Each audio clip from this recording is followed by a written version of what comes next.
বিসমিল্লাহির রহমানির রহিম। সুপ্রিয় দাখিল পরীক্ষার্থীবৃন্দ, আপনাদের সাধারণ গণিতের কোয়ের গুরুত্বপূর্ণ সাজেশন ভিডিওর আজকে ধারাবাহিক ভিডিওর অষ্টম অধ্যায়। আপনাদের সামনে মাত্র 4টা অঙ্ক রয়েছে এই অধ্যায়ের মধ্যে আপনাদের সাজেশনে। তো এই 4টা অধ্যায়ের সলিউশন আজকে আপনাদের সামনে ইনশাআল্লাহ উপস্থাপন করব। তো এই 4টা অঙ্ক করার পূর্বে আমি আপনাদেরকে বলে রাখি, জ্যামিতির এগুলা কাঠ পেন্সিল দ্বারা সুন্দর করে খাতার মধ্যে আঁকতে হবে। হোয়াইট বোর্ডের মধ্যে এগুলা আঁকা আসলে খুব টাফ ব্যাপার। তো আমি সিস্টেমটা দেখাবো কীভাবে আঁকতে হয়। ডিটেলস যেহেতু আমার কাছে হোয়াইট বোর্ডে আঁকা সম্ভব নয় কাঠ পেন্সিল দ্বারা, তো যতটুকু পারা যায় আমি আপনাদের সিস্টেম দেখানোর চেষ্টা করবো ইনশাআল্লাহ। এই সিস্টেম অনুযায়ী আপনারা পরীক্ষা হলে আঁকবেন। তো আসেন প্রথম অঙ্কের মধ্যে বলা হয়েছে একটি বৃত্তের ব্যাসার্ধ 4.5 সেন্টিমিটার হলে ক্ষেত্রফল কত। তো প্রথমে আপনি বৃত্তের ক্ষেত্রফলের সূত্রটা আগে মুখস্থ করতে হবে। এগুলো অঙ্কের সমাধান। আপনি বলবেন আমরা জানি, তার মানে এটা সূত্র। আমরা জানি বৃত্তের ক্ষেত্রফল সমান পাই আর স্কয়ার বর্গ একক সমান পাইয়ের স্থানে পাই রাখবেন। আর আর এর পরিবর্তে এখানে কি দিছে, ব্যাসার্ধটা দেওয়া হয়েছে কত, 4.5, তার উপরে আসবে স্কয়ার। এখানে লিখবেন বর্গ, যেহেতু একটা সেন্টিমিটার দিছে তাহলে আপনারা লিখবেন সেন্টিমিটার। এখানে লিখতে পারেন এখানে আর সমান মানে ব্যাসার্ধ আর সমান 4.5। এখন ক্যালকুলেটর ব্যবহার করে আপনার মানটা বের করে দিলে আপনার আনসার চলে আসবে। পাই ইন্টু 4.5 তার উপরে স্কোয়ার দিলে আসে মান 63.617। 63.617 বর্গ সেন্টিমিটার। এটাই আপনাদের কাঙ্ক্ষিত আনসার। এই ছিল প্রথম অঙ্কের সমাধান। আপনি এখানে যদি লিখে দেন সমস্যা নেই, দেওয়া আছে বৃত্তের ব্যাসার্ধ আর সমান প্রথমে আপনি এখানে লিখতে পারেন। এখানে লেখা যায় দেওয়া আছে বৃত্তের ব্যাসার্ধ আর সমান 4.5 সেন্টিমিটার।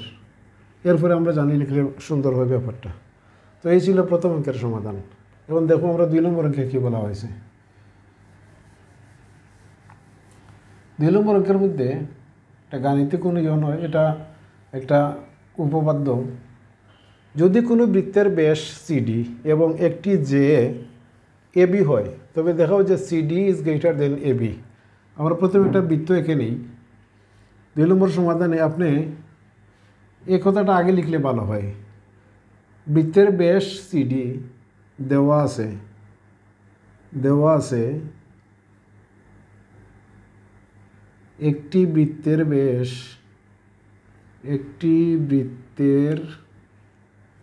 ব্যাস সিডি এবং একটি জে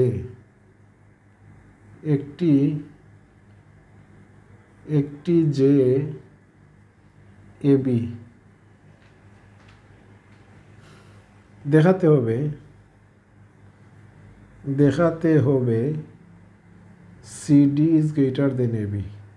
এটা লেখার পরে আপনি একটা বৃত্ত আঁকবেন, সুন্দর করে কাঠ পেন্সিলের একটা বৃত্ত আঁকবেন। এই বৃত্তের কেন্দ্র ধরলাম আমরা, এখানে ও বিন্দু আছে কেন্দ্র। আর ব্যাসটা দেওয়া আছে কত, ব্যাস আপনি এদিকে লিখতে পারেন, এটা হচ্ছে সিডি একটি ব্যাস। আর একটি যা আছে এবি, আমরা একটা যা নিলাম, এবি একটা যা। তো আমরা দেখাবো সিডি বড় এবিটা ছোটো। এখন আমরা এখানে একটা ত্রিভুজ অঙ্কন করে নিই। একটা ত্রিভুজ, ওটা আমরা এদিকে দিলে ভালো হয়, সুন্দর হবে আর কি। আচ্ছা, তো যেহেতু 2 মার্কের প্রশ্ন, সেহেতু সরাসরি আপনি অঙ্কন লিখে প্রমাণ লিখে দিবেন। অঙ্কন অঙ্কন ও কমা এ, ও কমা বি, ও কমা সি এবং ও কমা ডি যোগ করি। এই কথাটা আপনি লিখে নেবেন, যোগ করি। তো এখন দেখেন প্রমাণটা আমি একটু উপরে লিখি, এটা মুছে নিচ্ছি আমি, আপনারা তুলে নেবেন। প্রমাণ, এই প্রমাণটাই আসল প্রমাণ। এখানে একটা ত্রিভুজ আছে। আচ্ছা, এই কথাটা আগে বলে নেওয়া ভালো। এখানে ও এ সমান সমান, ও বি সমান সমান, ও সি সমান সমান ও ডি। কেন? একই বৃত্তের ব্যাসার্ধ বলে। এখানে সাইড নোটে দেওয়া যায় একই বৃত্তের ব্যাসার্ধ, এই জন্য এটা বলা যায়। অর্থাৎ একই বৃত্তের ব্যাসার্ধ, ও এ যতটুকু, ও বি ততটুকু, ও সি ততটুকু, ও ডি ততটুকু, এটা সমান। আচ্ছা, এখন যদি আমরা বলি ত্রিভুজ ও এ বি এ এর মধ্যে O A plus O B is greater than A B. আমরা জানি ত্রিভুজের যে কোনো দুই বাহুর যোগফল তৃতীয় বাহুকে বড়, বা ও এর পরিবর্তে আমরা ও সি লিখতে পারি, আর ও বি এর পরিবর্তে আমরা ও ডি লিখতে পারি, O D is greater than A B. সুতরাং ওসি, ওসি বলতে এতটুকু আর ওডি বলতে অতটুকু, এই দুইটাকে আমরা কি লিখতে পারি? CD is greater than A B. এই যে আপনাদের কাঙ্ক্ষিত প্রমাণিত কাঙ্ক্ষিত রেজাল্ট চলে আসছে। তো এই ছিল আপনাদের 2 নম্বর অঙ্কের সমাধান। আশা করি আপনারা এটা বুঝতে পেরেছেন। আচ্ছা, আমি মুছে নিলাম। এখন আমরা দেখব 3 নম্বর অঙ্কের মধ্যে কী বলা হয়েছে। 3 নম্বর অঙ্কে বলা হয়েছে 2 সেন্টিমিটার ব্যাসার্ধ বিশিষ্ট একটি বৃত্তের কোনো বিন্দুতে একটি স্পর্শক আঁকতে হবে। আপনি প্রথমে 3 নম্বর দেওয়া আছে বলে কথাটা লিখে নিন। দেওয়া আছে 2 সেন্টিমিটার ব্যাসার্ধ বিশিষ্ট একটি ব্যাসার্ধ বিশিষ্ট বৃত্তের কোনো বিন্দুতে স্পর্শক আঁকতে হবে, এই কথাটা আপনি লিখে নেবেন। সাধারণ নির্বাচন, তারপরে আপনি একটা সাধারণ নির্বাচন, এটা আপনি লিখে নেবেন এখানে, সাধারণ নির্বাচন। আমি আর এটা লিখছি না। 2 সেন্টিমিটার ব্যাসার্ধ বিশিষ্ট বৃত্তের কোনো বিন্দুতে একটি স্পর্শক আঁকতে হবে। এরপরে আপনি একটা টান দিবেন, এটা হবে 2 সেন্টিমিটার। 2 সেন্টিমিটার কী বলছে? ব্যাসার্ধ। এটার মাপ নিয়ে আপনি খাতার মধ্যখানে একটি বৃত্ত আঁকবেন। এই বৃত্তটার ব্যাসার্ধ ধরলাম আমরা এতটুকু, ও কেন্দ্রবিন্দু বৃত্ত, ওটি একটি ব্যাসার্ধ, বৃত্তের ব্যাসার্ধ। টি বিন্দুতে আপনাকে একটা স্পর্শক আঁকতে হবে। তো স্পর্শক আঁকার মানে হচ্ছে এখানে একটি লম্ব অঙ্কন করা, আর কিছু না।